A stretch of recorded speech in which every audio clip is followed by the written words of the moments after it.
gravity. Any day above ground, live it.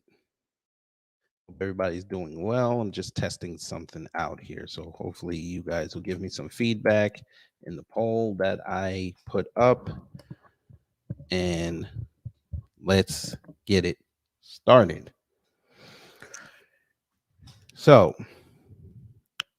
this is called afternoon news. So I figure I'm going to probably do this on my days off since they like to rotate it. And, just do like two or three stories that are of importance to us. And today, to kick it off, we're going to do a story about brics, a story about the Hollywood strike, but we're going to start off with Good Morning America. Good Morning America is on ABC, of course, for those who don't know. They did an interview with three of the participants in that now famous Montgomery Brawl on the dock. I had already watched it and I said to myself, yo, I got some thoughts. But we're going to watch it together and hopefully get some opinions. So I'm going to play it. Where is it? Yeah, I don't care about that. We're going to get this done. All right. Let's share the screen. Screen shared. Take off this overlay. And let's get into it. I'm just waiting for this commercial to end. Jesus Christ, why is it so damn long?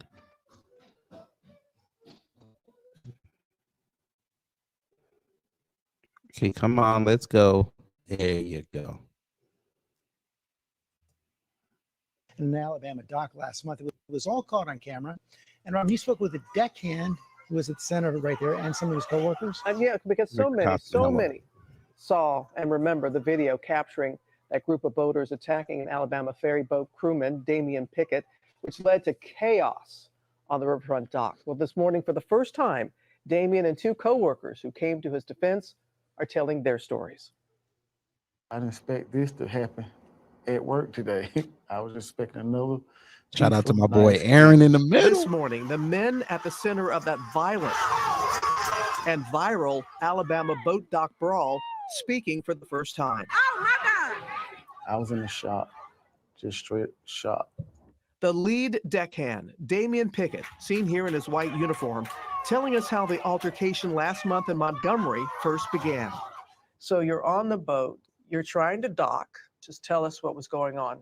It was just a lot of people that was in the way of us docking, and the boats just wouldn't move. We could have docked, but we would end up hitting a couple of those boats and be responsible for it. This illegally parked boat blocking the city's riverboat from docking. Those guys who parked there were told not to leave it there, and they left it there. Crew members making several attempts to ask the owner to move. Everybody's yelling, "Could y'all move y'all boat?" By the captain's order, we got off and moved the boat 4 steps to the right. That's it. Words were exchanged, and I was like, good video. I'm just doing my job. After we dock, we don't mind y'all staying there, but not at this time while we're trying to dock. What exactly were they saying to you at this time? Just some nasty words, cuss words. I don't like violence. And there you go. So for all the white people who said that they started it, the boat worker, he started it. Yeah. Why don't you talk about your people? But again, this is y'all's nature, so y'all probably saw this as a win. You probably figured you were going to see the L word happen. And I'm not talking about them gay women that on that show on Showtime. I'm talking about the L word that ends with G and has a Y an N and a C and an H in it. But let's continue. I didn't mean to cut the brothers off. And alcohol involved. They got beers in their hands while they're on the dock. Mm-hmm. So I will try my best to ignore them. What's going through your mind at that time? The people of the boat, their safety. Getting them in, getting everybody off, and getting them home. Plus, I'm thinking about his boat also. Because if our boat hits his boat, it's going to sink. A shirtless man. You should have let it sink then. You should have let it sink.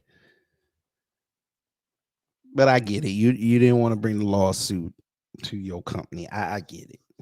I get it. But you should have let the boat sink. And confronts him. One guy, he's been there before. He knows the rules and regulations. That's why he was asking me, where's the sign? Then another man quickly becoming aggressive. Family, just play that part for all PC. Because you know when they get a hold of this, they're going to try to spin the narrative. He just told you. He's been there before. The white man with the boat. He's been there. He knows the rules. But he was drunk, so he was off his rocker. He told him where the sign was. And his buddy, who thought he was brave and saw that the black man had his attentions diverted, tried to swoop in and hit this man. And he's like, yo, what the fuck? And we all know what happened after that man said, in his mind, because, you know, he said he don't curse, what the fuck? Damien tossing his hat. There it is. The hat signal went up and it got all that popping. Yes, sir. Yes, Tori. Yes. They've had incidents before. Remember, they said that the white people have been cited before for doing that stupid shit. That and also speeding when you're in a wake zone. So, yeah, you know, just white people. Key Prince, hello. ATLian, hello. Yeah, this is all them. What's to come?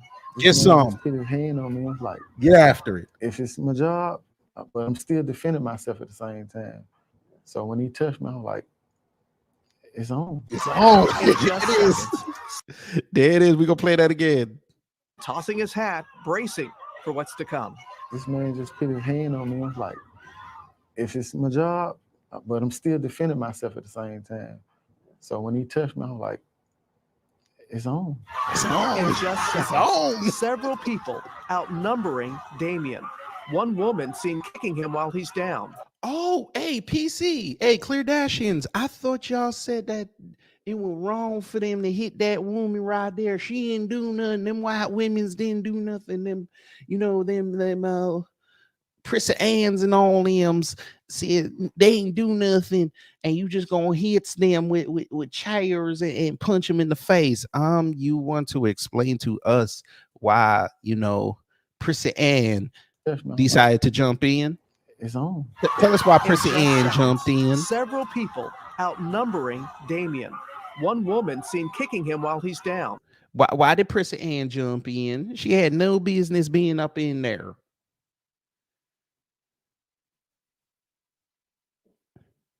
And then y'all's wondering why black women's jumped up in there and whooped that ass. And then y'all were wondering. One woman seen kicking him while he's down. Rushing to help protect the crew member, two of Damien's co-workers, including longtime friend, Ra Ra. You know he black. You know he be. Fam, you know. Ra Ra. Shout out to Ra Ra. Oh man, he said Ra Ra had to jump in. Ra Ra saw his man get accosted. He said, and folk, don't white people lost their mind. Oh, you motherfuckers. Okay. All right, I'm putting cases on all you bitches. and it was how my man said it. It's on. BB Rodriguez, hello. Rah rah. Let me hear what rah rah talking about. Go ahead, rah rah. Walking up to the guys and asking them, well, why did you all jump on him like that? And I ain't gonna hold you. This nigga, he like, I don't mean call him a nigga, but I apologize, rah rah. You ain't no nigga. You a real one. Why rah rah look like the Montgomery version of Jadakiss? This is Jadakiss if he was in Montgomery, Alabama. referring to me, well, who do you think you are? You know, Cutting rah rah. Go ahead, cutting rah rah. Racial slur was going on. And diving into the scene, 16-year-old Aaron. What was it that you saw that made you get in that water? Have you ever swam that fast before? No. When they first started hitting on him, no one helped. I couldn't just watch and sit around and just let him get beat on while everybody else Took just shoe off. He said, "What's up?" He said, "What's popping?" He said, "What's popping?" Aaron said, "What's popping?" He got out the water, took his sneaker off, and said, "What we doing?"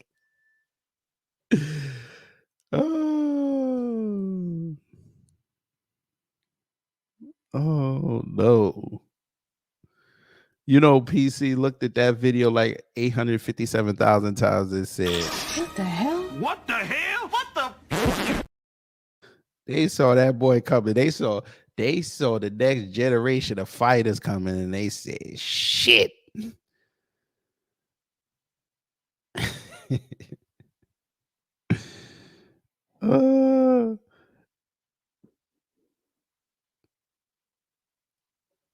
Decade of Damien working as a crew member, he says he never imagined a day ending like this. How are you physically right now? I'm just a little sore, a little bumps and bruises here and there, but I'm here by the grace of God. 4 of the boaters involved now facing misdemeanor assault charges. Hey, remember when everybody was making a big deal about Mr. Gray hitting the woman over the head with the chair? Yes, Torin. I am going to. That's the see, you're going too fast. See, I didn't even tell you about this. That was going to be the special video I show at the end, but you was getting a little ahead, but that's okay. Yes, we will show that video as well. But yes, remember how everybody was saying Mr. Gray need to go to jail for hitting that woman on the head with a chair? Like Undertaker did Shawn Michaels and Hell in a Cell 1997. Yeah.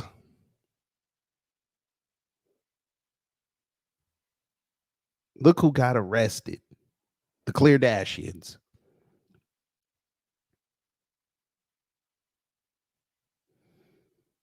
Hey, Alabama, this is your perfect opportunity. Y'all want to say ain't no racism down there in Alabama, home of the white sauce and Roll Tide football. Roll Tide. Hey, put this on your local and state media. Put this case on there, and let the mainstream media pick it up.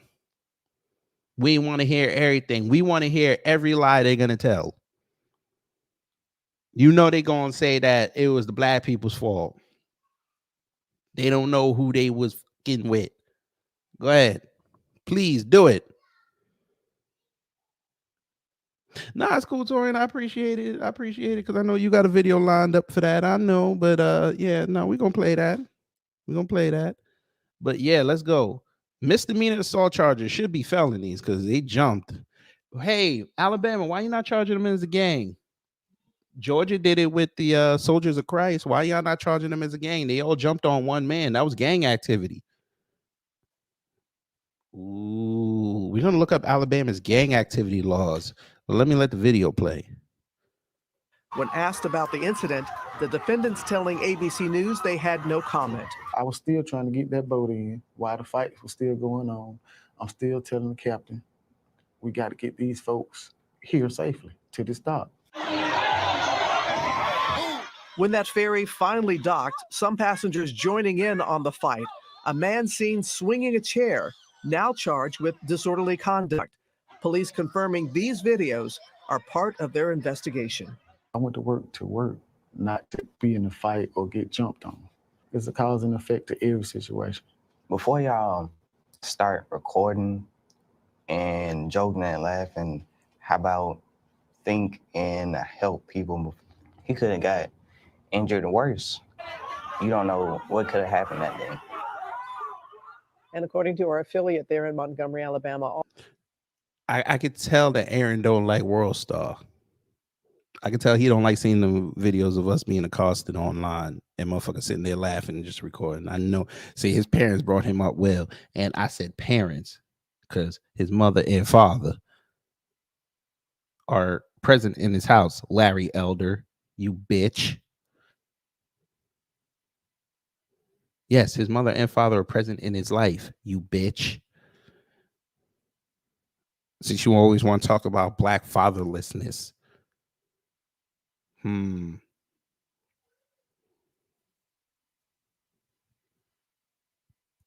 was going to say something else, but it's Monday and I'm going to be nice. Now, Wednesday, I'm going to say it. all five people charged in the brawl have pleaded not guilty, and they've all been released That includes Mr. Gray, unfortunately. On bond. And Damien's been a crew member for 11 years, and he's very proud of the fact that he started in the galley, the kitchen, and he worked his Damn, girl, I didn't even mean to stop it, but damn, cover your forehead. Jesus Christ.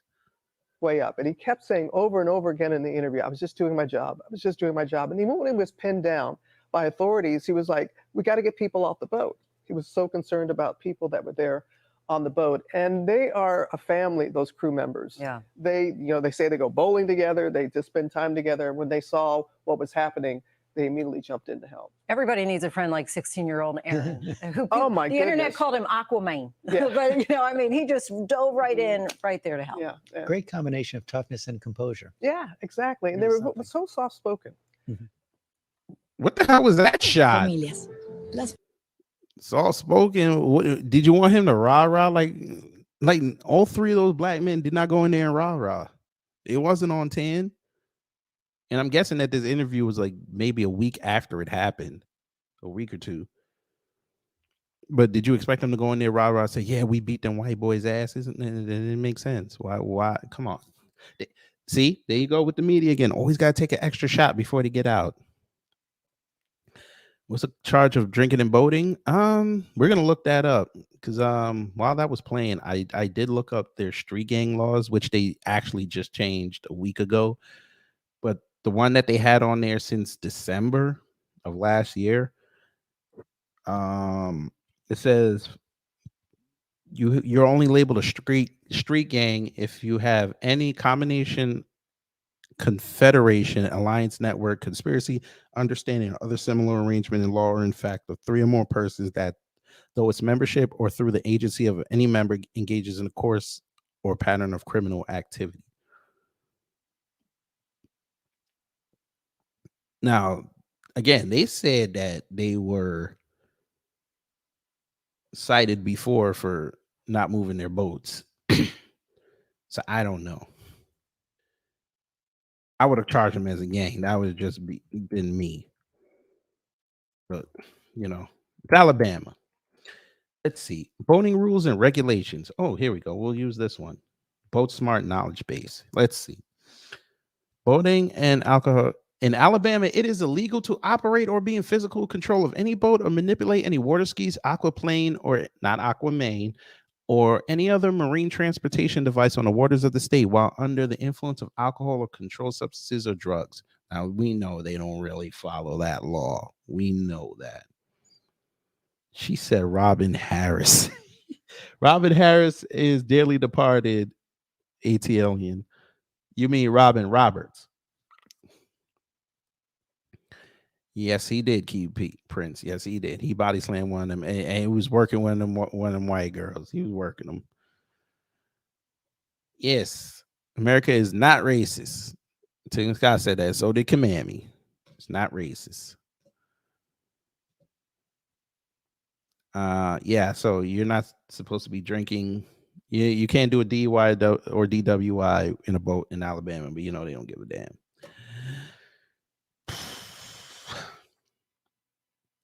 But let's continue. We're going to move on to Hollywood. That's right, family. Hollywood. If you don't know, Hollywood struck a deal this morning to get back to work. Yes, they did, because we're going into October. A lot of the shows are supposed to be coming back. Season premieres are coming. So early this morning or late last night, they struck a deal. Yes, they did.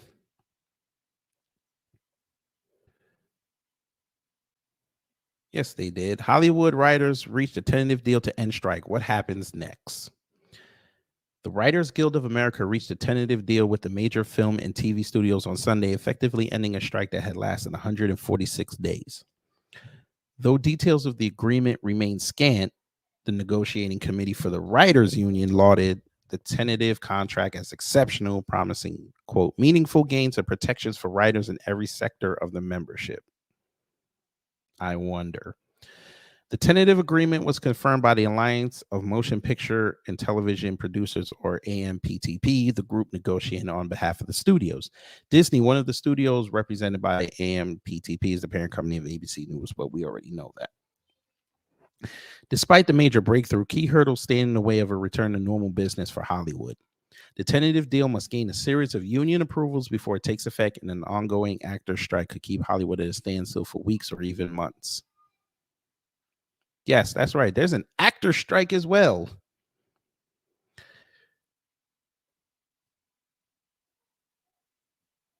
This is just, again, folks, this is just for the writers.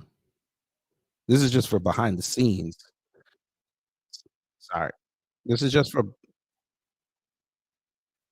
yeah, this is just for behind the scenes people.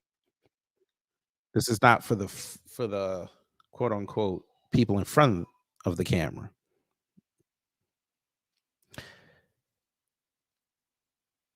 Here's what happens next following the tentative agreement between the writers and the studios. Finishing the deal, top boards at the union are set to vote on approval of the tentative agreement on Tuesday. If the deal makes it past this step, the contract will be put into a ratification vote among roughly 11,000 Hollywood writers who belong to the union. The contract will only take effect if it gains majority support from the union members. If the members vote to reject the contract, the two sides will have to return to the bargaining table. For now, the union is asking writers to stay off the picket lines but continue to withhold their work. And there's George Takei and Justin Timberlake.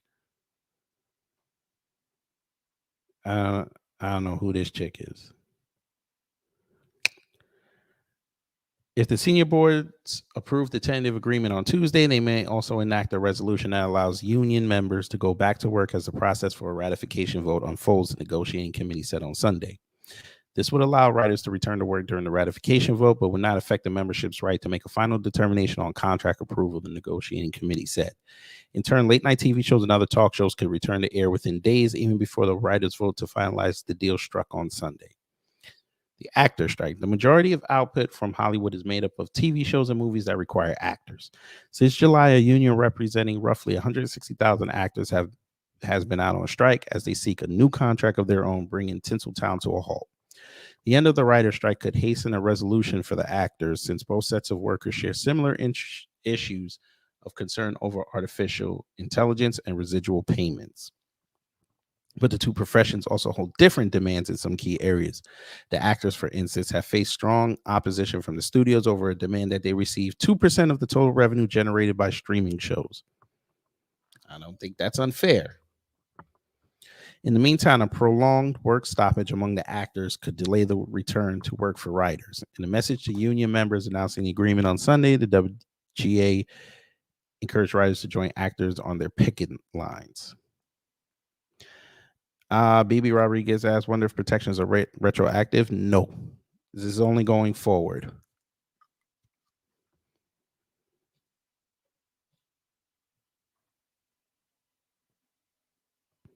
Which is what I believe primarily why the studios won't want to go for it, because then they're going to have to hire a whole bunch of accountants to figure out how much the residuals are for these streaming shows.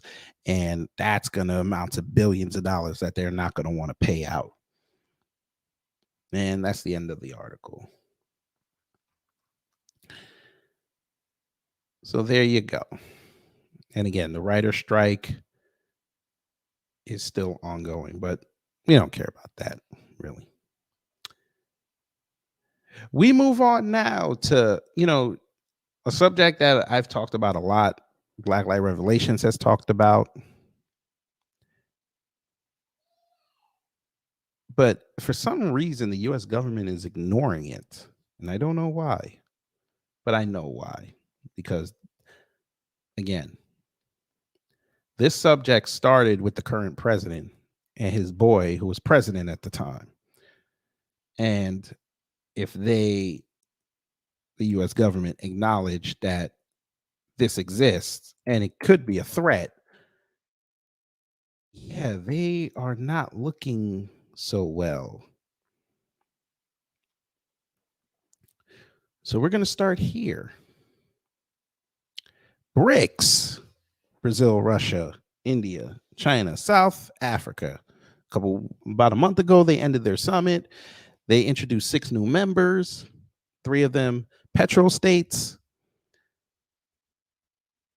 And a very interesting one that a lot of people did not want to report on, Ethiopia, who is going to be a key player in the grain industry. I know that sounds weird, but yes. But let's read BRICS Under Fire, the criticisms that make sense. Now, this is an opinion article. Despite the rosy optics of its economic might, BRICS remains under scrutiny from its skeptics. The expanding alliance, now 11 strong, post its 15th summit, boasts significant clout in GDP, oil exports, and commodities. These impressive figures have thrown a gauntlet to the Western financial sector. Yet beneath the shimmer lies a reality riddled with discrepancies and unfulfilled promises. Today, we cast a critical lens on some of the most biting critiques this powerhouse has attracted. The first one says, all bark, no bite. It's frustrating to say the least. For nearly 10 years, BRICS has mastered the art of political theater. Grand speeches at summits determine leaders vowing for change, and yet the aftermath is a barren wasteland of unfulfilled promises. I'm going to show y'all something that y'all might not have known, why I think this first section is bullshit.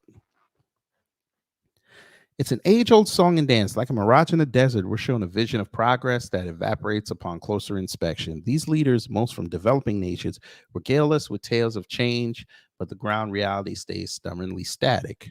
The annual gatherings end up being mere talk shops, offering a lot of noise, but not much else. So what do y'all think about that so far? Like I said, it's like I say, I think it's bullshit. They're only saying this because, let me tell y'all something. If this was happening under Trump, my God,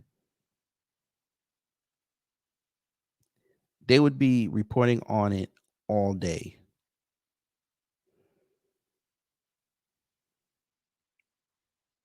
They would be saying that they are not allowed. He's not acknowledging a major problem.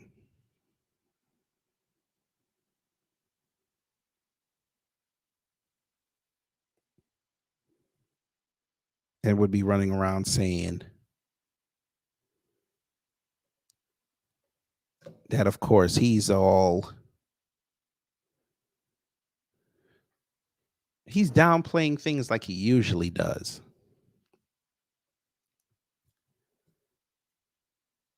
But with him in office, nah, it's not that big. It's not that much of a problem. Okay. A trophy cabinet empty of trophies. What has BRICS truly achieved? It's a question that's been echoing in the halls of global finance. On paper, they band together annually, showing unity and intent, but tangible results, they're sparse. Key challenges, even those limited to the BRICS bloc, remain untouched. Let's see what this is. Fair use.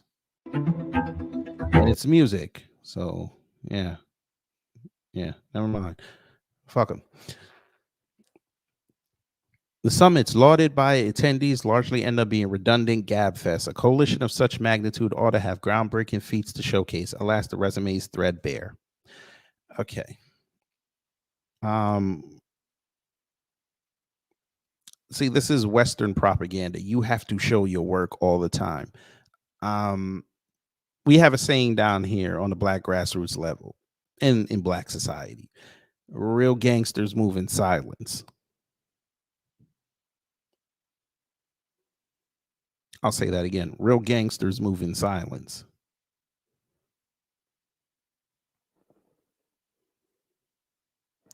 Why would the BRICS nations announce what the fuck they're doing every time they make a significant move? That would be stupid. That would give your enemies time to change strategy, especially in the global warfare of geopolitics and economic dominance. Why would they announce what the hell they're doing? This is one instance where the right hand shouldn't know what the left hand is doing.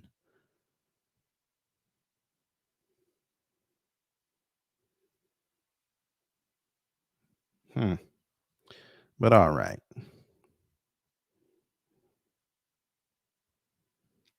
Friendship in public, frenemies behind closed doors.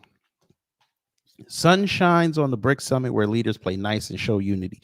But once the curtains fall and the spotlight dims, the mudslinging begins. India and China, two titans of the group, never miss a chance to take jabs at each other thanks to their everlasting border and trade disputes. But that's been going on for decades, so it wasn't going to change no time soon. Friend of my friend is enemy of my enemy is my friend.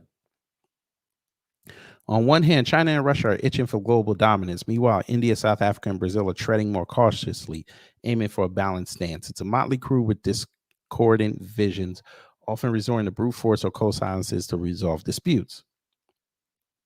Yet amidst this cacophony, there's a glimmer of strategy. As the movement to move away from the US dollar gains traction, the BRICS conglomerate could be instrumental. The idea: integrate their currency in fixed income markets, laying the foundation for better liquidity and efficient pricing. One could argue that the dominance of the dollar, accounting for an impressive slice of global trade and foreign exchange reserves, is a mere outcome of market efficiency. Excuse me. But BRICS nations are contemplating options that stray from this dollar dependence. More transactions within the BRICS community are now settled in local currencies, a logical response to, among other factors, the US's swift ban on Russia. However, the notion of a new currency for the bloc seems far-fetched. A currency devoid of any economic foundation could face liquidity challenges and might end up resembling the volatility of cryptocurrencies. A smarter move: improve local currency trading liquidity, creating common settlement mechanisms, integrating bond markets, and even pushing integration at the retail level are tangible solutions. Another strategy to consider is imposing a Tobin tax on currency trades involving the dollar or other major global currencies. By creating this slight headwind for the dominant currencies, the playing field could become more balanced.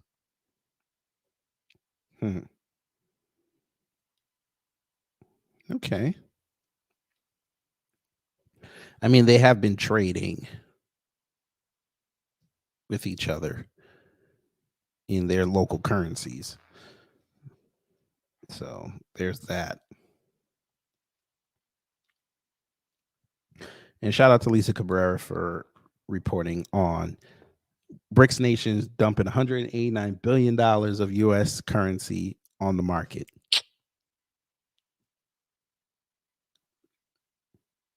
Shout out to them.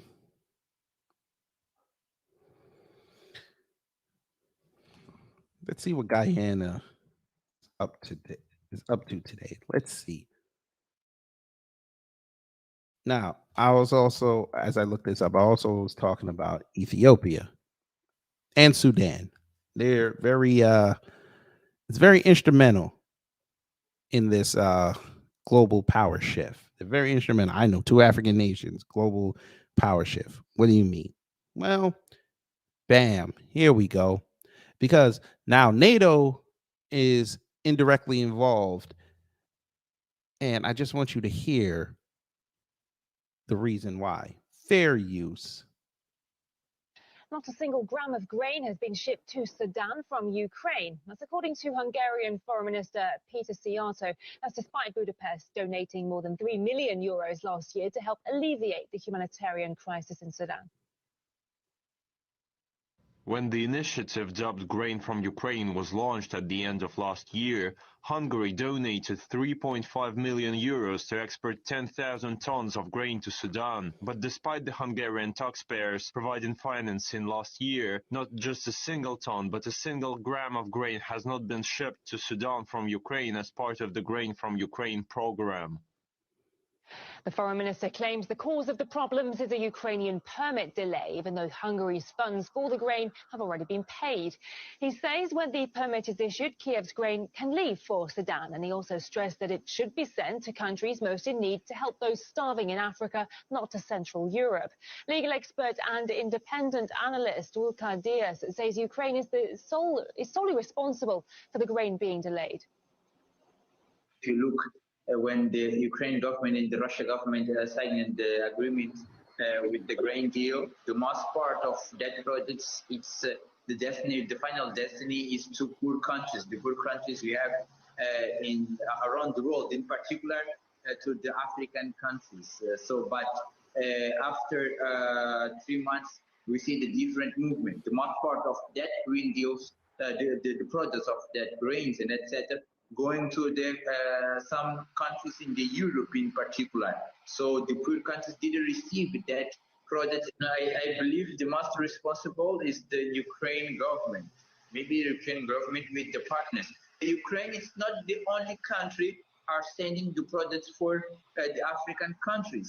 We have Russia also on that agreement, but the people don't talk too much about the Russia products. If you see, for example, in Mozambique, we receive that product, but we don't see the same thing when we talk about the Ukraine government.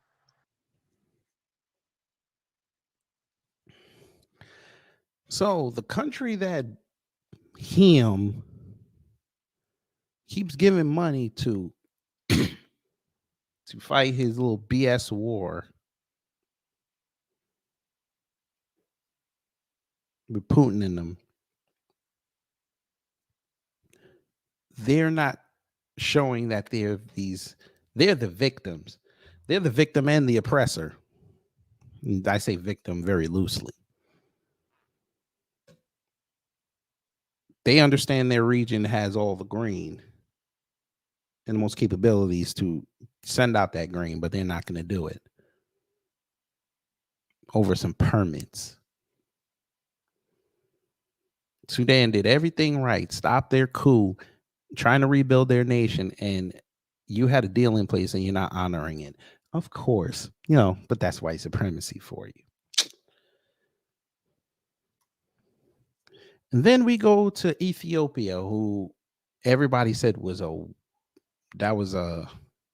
eye-raising addition. So if they accept, they will be in BRICS on January 1st. So it says Ethiopian BRICS, implications and opportunities. Ethiopia, with a population of 123 million people, is landlocked in the Horn of Africa. Ethiopia's economy has experienced strong growth over the past 15 years, averaging about 10% per annum. Meanwhile, its economy has been one of the fastest growing in the world, with a 2023 anticipated GDP growth rate of 7.5, a GDP of 290 billion US, and a per capita of 2,519, which is basically per person. The government has been able to reduce the inflation rate and the ratio of debt relative to the GDP. Ethiopia will be considered as an official member of BRICS from January 2024, with the Ethiopian Prime Minister Abiy Ahmed describing this as a great moment for the country. For Addis Ababa, membership in BRICS is a significant geoeconomic, geopolitical, and diplomatic victory. With about 26% of the area and about 42% of the world's population, BRICS has an increasing role in global geopolitics and trade. Together with an increase in production and exports since the end of the coffee venereal disease, scam deving, Increases in exports marked by the Ukraine conflict interrupting Ethiopian barley and wheat imports, combined with a 50% reduction in imported rice in the agricultural sector. BRICS membership empowers Ethiopia to deal with severe food insecurity in the country. The use of advanced agricultural technologies and knowledge from BRICS countries can also be useful in modernizing the country's agricultural sector, with Russian grain and fertilizers poised to assist. Ethiopia has seen continued privatization, increased exports, increased remittances, and increased foreign direct investment. However, Ethiopia alone cannot achieve its ambitious goals of building more than 100 dams in different regions and become Africa's largest electricity power unless it can benefit from the support of major actors such as BRICS. Addis Ababa is also trying to attract international and regional investors to energy projects.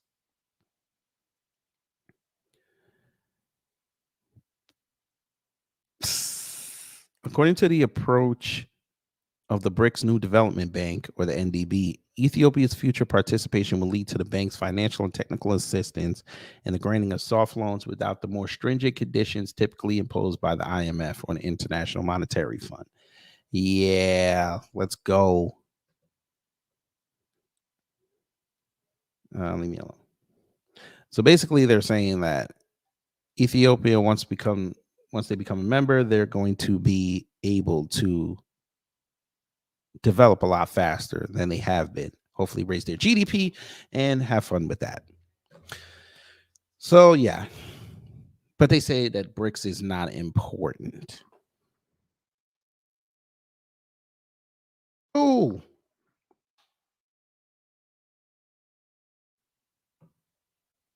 that's international. Let's go to the last story. Oh, yeah. Fight erupts during UAW strike outside Stellantis plant. Racial slurs and insults thrown. Yeah. So, yeah, them folk. The ones that him said will be the dominant by 2040. They went outside and tried to mess with them workers who are striking for better deals and more job opportunities. And they got what they wanted. They got that Alabama treatment. Fair use. Former President Trump will travel to Michigan this week in support of UAW union members whose strike against the big three automakers now is in its second week. NBC's Jesse Kirsch is outside a General Motors plant in Pontiac, Michigan. Jesse, good morning. What's the latest there? Willie, good morning. Still no word on deals, but from its last update, the UAW made clear that Ford appears to be leading the pack. The union saying it has made, quote, real progress with Ford on issues including the right to strike over plant closures and cost of living adjustments. Conversely, the UAW calling out GM and Stellantis for a lack of progress. And so now the union has specifically against those two companies expanded its strike to all parts distribution facilities across the country. What does that mean for you at home? If you need to get your car fixed, it could take longer to get a repair depending on what parts you need. One dealership group telling me, for example, that an engine could be harder to come by as long as a strike drags on at parts distribution facilities. We've heard from both GM and Stellantis. I'm going to read you portions of their statements. GM accusing union leadership of manipulating the bargaining process for their own personal agendas. Stellantis, who cares? We question whether the union's leadership has ever had an interest in reaching an agreement in a timely manner. Ford saying there is more work to be done. And all of this comes as President Biden, who claims to be the most pro-union president, is set to walk the picket line, join the picket line in Michigan on Tuesday. And then just hours later, former President Donald Trump is expected to speak to workers in this state. Both candidates clearly reaching out to voters in what could be a crucial battleground come 2024. Great. We don't care about that, but we care about that. We want everybody to be able to have access to good jobs so they can take care of their family. That's not what y'all came here for. Y'all came here for this right here. And then we're going to go after this because this is going to be fun. Like I said, they came outside trying to play with these workers in Detroit, of all places, and they got what they wanted. Fair use. Look at this. This is what you get. This is what you get. Yes, sir. Yes, sir. Yes, sir. Yes, sir. You should have been talking shit. Yes. They're giving him this work. They are giving this work. Look at this. Look at this. Look at this. Uh-huh. Who's these little kids? Put your kids in the car. Put your kids in the car. Yes. Should have been driving by talking shit. We don't do drive-by insults. Yes. Stay on the ground. And the funny thing is, high irony, they could have gotten their cars taken. They could have got their car taken. Oh, yeah, yeah. You don't want it. He ain't want it. Yeah, you ain't want no more, huh? Oh, you went for more? Okay, say less. You went for more. I was trying to give you the benefit of the doubt. You went for more. Okay. Wait, we got to play that video again.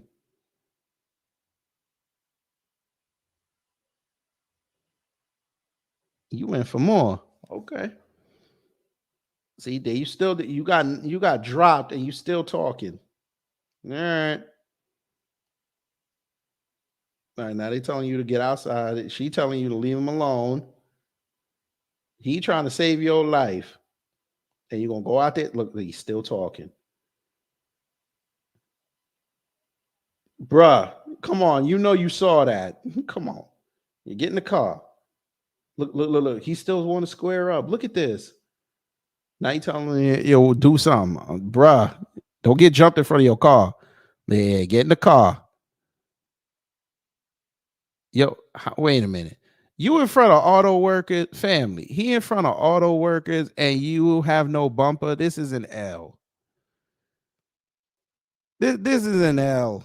Oh, shit. I didn't even show it to y'all. My bad. My bad. We got to start over. I didn't even realize I wasn't even showing it. That's my fault. Let's play it again. Shouldn't have been out there talking shit. Fam, how are you getting into a fight with auto workers and you have no bumper? That to me is an L. Yo, fuck nuts. Come on.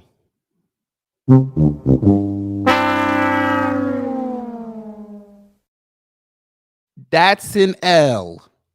Edward Jones, hello. That is an L. Look at it. Here you go. Here you go. Oh, you took the sign. All right, that's all. Look. Don't you? You should have swung that sign you stole. Look at it. Get some. Oh yes. Oh yes. Look. Yeah, get some. Oh, he ready, bro. Why you squared up? You done lost. That's a lot. There it is. Look. Watch it. Whoop! Bang!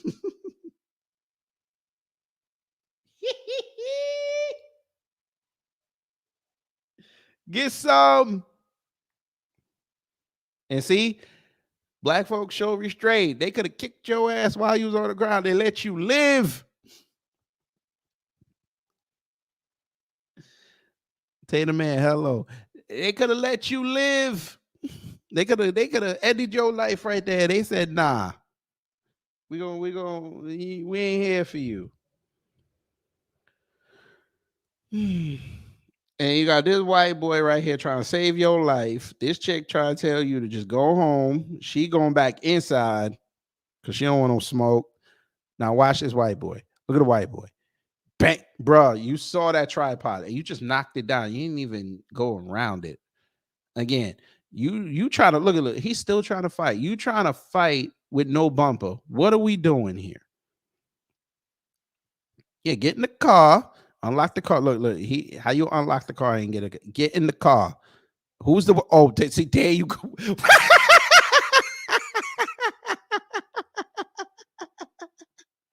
Why would you get fam? Why would this person get out the car and push something?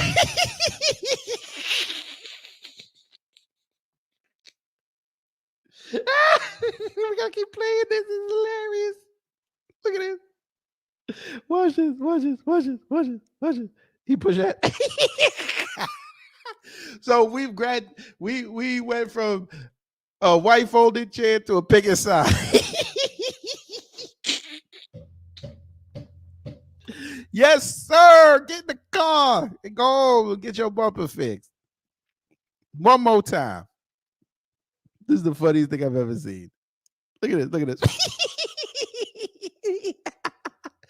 I think that was his. Yeah, that was his old lady. That's right. I keep saying, dude, that was his old lady. Bang, bang. That's what you get. Get your ass in the car. You saw that head? Yeah, get in the car. Shouldn't have been talking shit. Get in the car. Now you got a big boy right here just telling him just get in the car and go home so you get your ass kicked. You go back around. And she built like a refrigerator. God, dog. Yeah, get in the car, little white boy. Get in the car and go home. Oh man, I could watch that video all day. I could watch that video all day. That's what you get. And of course, we know the Kardashians. We know the Kardashians tried to say that they were wrong.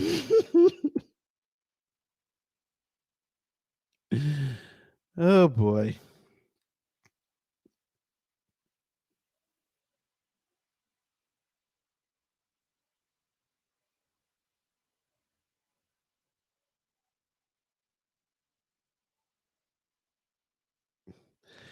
Here we go. Oh, the Kardashians. It's always them Kardashians. Citizen Free Press. They're another one of these white supremacist pages on YouTube. They tried. Look at this. Striking UAW members beat the hell out of a man outside Stellantis plant after claiming he stopped his SUV and yelled racial slurs. So it's a claim now. So they're just going to kick his ass. They're just going to kick his ass for no reason. Got it.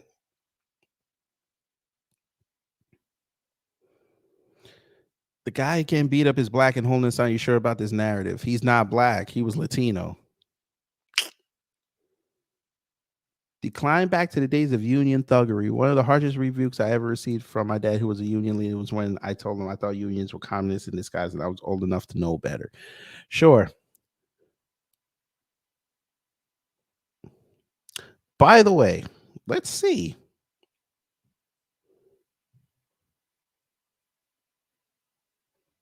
I don't want your dumbass ads. Listen. Oh, Jesus Christ. Whoo, these ads, boy. That is an ugly white man. God, dog. Here we go. Oh, you're playing the same video? Fail. I thought it was going to be like a news report. Okay. Is this? Let me see. No, this is probably the same video.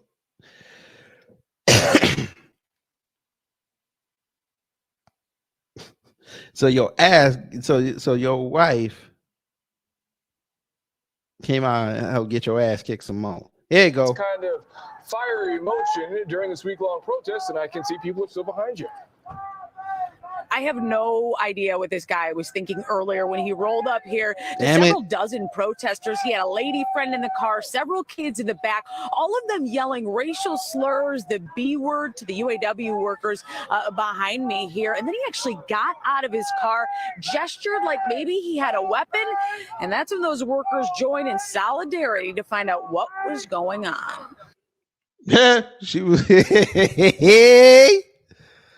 Trust and believe, family. If that was a white person, she would not be talking like this.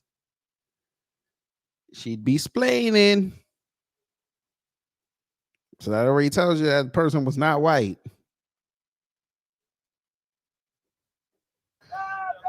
It's time they get their share like everybody else. First, on Friday, a visit from the head of the UAW at the Mopar division of Stellantis in Centerline.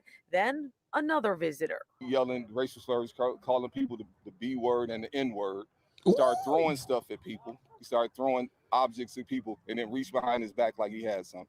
And in solidarity, you can see a sea of red going after the guy in neon. Skyfox catching it all. At one point, the rabble-rouser grabs a UAW picket sign to defend himself.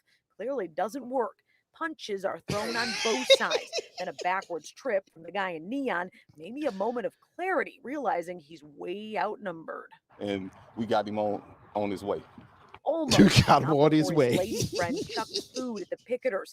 Kids in the back seat mimicking those awful slurs. They drive off before police got there. No arrests. We not violent. We not looking for none of that. We not instigating no fights. But the man still jumped out his car and attacked us.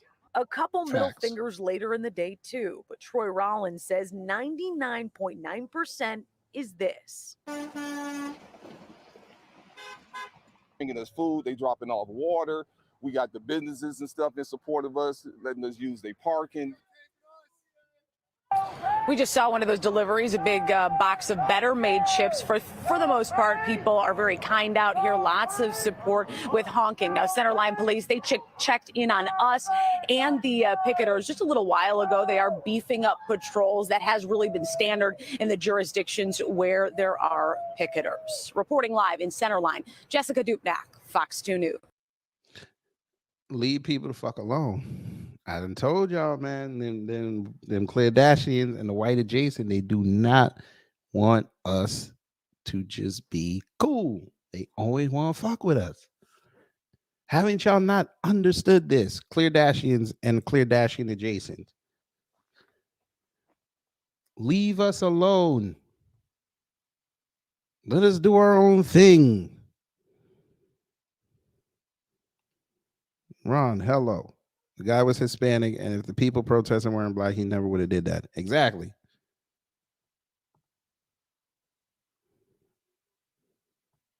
But, you got your ass kicked. Maybe you won't do that shit again. Anyway, family, I'm going to get up out of here. This has been fun. I'm going to see if I should make this a regular segment or, hey, you guys said make it an ongoing live stream. Cool. We're going to do that. So join me Wednesday before the debate. We're going to do some more stories. This was fun. So make sure you text it to your people. Make sure you share it, like it, subscribe if you have not. And please join me later today at 6 o'clock for talks. I am going to be talking with Melrose Radio. Now, y'all probably don't know who that is if you're not on Twitter, but those that are, FBA and on Twitter know who that is. He got into an altercation over the weekend whilst discussing what's going on in the vein of reparations and how Black Americans built this country. And we're going to talk to him about that. And we're also going to go around the country. And I want to get his take on different reparation movements and how the reparations movement as a whole is progressing in his eyes, and also New York City politics. So please join me that at 6 o'clock tonight. Right after this live stream ends, it will be a link there. So just make sure you like it, hit that notification, and yeah, that's about it. So anyway, I'm going to get up out of here, get some lunch for me and the family. Y'all take care. Stay safe out there. And you know what to do when the agents of chaos come to mess up your day.